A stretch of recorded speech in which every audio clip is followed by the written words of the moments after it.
Scholastic Audio presents The Half-Life of Love by Brianna Bourne, read by Pete Cross and Stephanie Willing.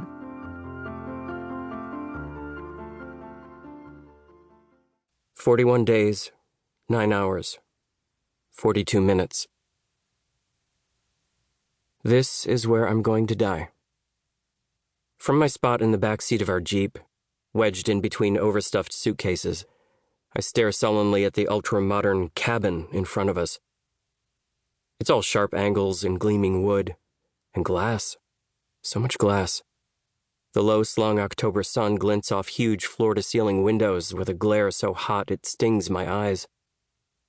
It's the only house in view, tucked neatly into the Pennsylvania forest. All around it, bright orange leaves flame on branches. The whole scene could be on the cover of some glossy architecture magazine. Not exactly what I pictured when I thought about where I'd spend my last 41 days. 41 days.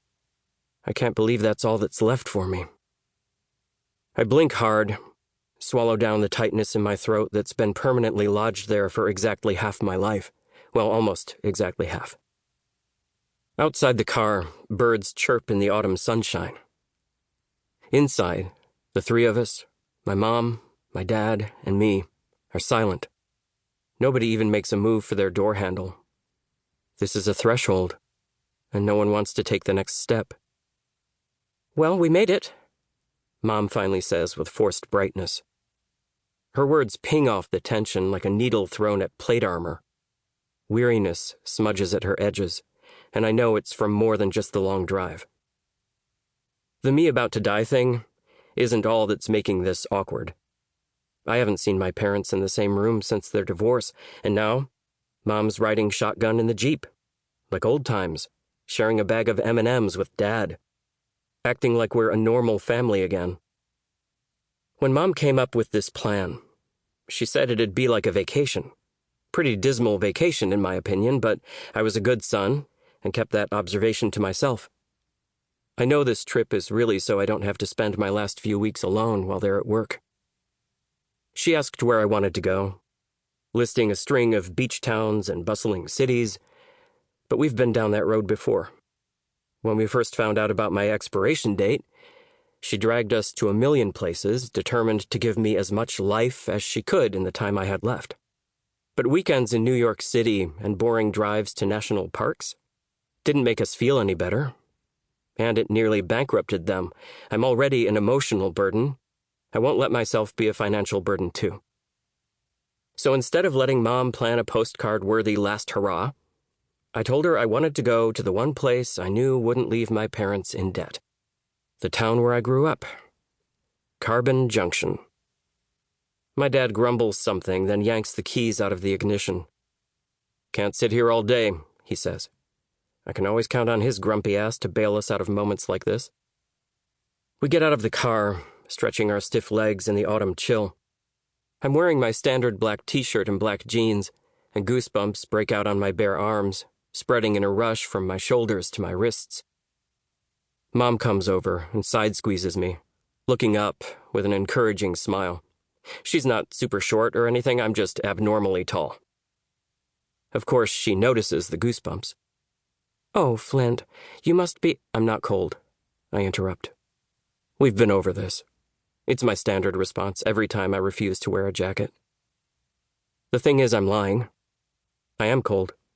I just like that it hurts.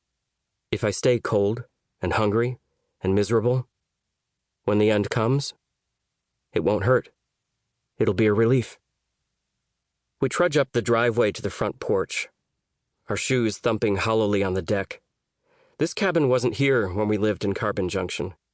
A lifetime ago, the three of us in our cozy house on the other side of town. Dad checks the Airbnb instructions on his phone and pushes the code into the keypad on the door. The deadbolt retreats with a mechanical whir, and he plunges unceremoniously into the house. Mom and I hesitate for one heavy second. Then we follow him in. The cavernous space is painfully modern, with hard floors and even harder-looking furniture. "I'm sorry it's not more homey," Mom says as we look around, I can get some pillows for the couch, a few area rugs, make it a bit warmer in here. Mom's an interior designer. The Leslie Larsen of the tiny, struggling Philadelphia-based Leslie Larsen Interiors. And if I so much as nod in agreement, she'll spring into action and completely overhaul this place.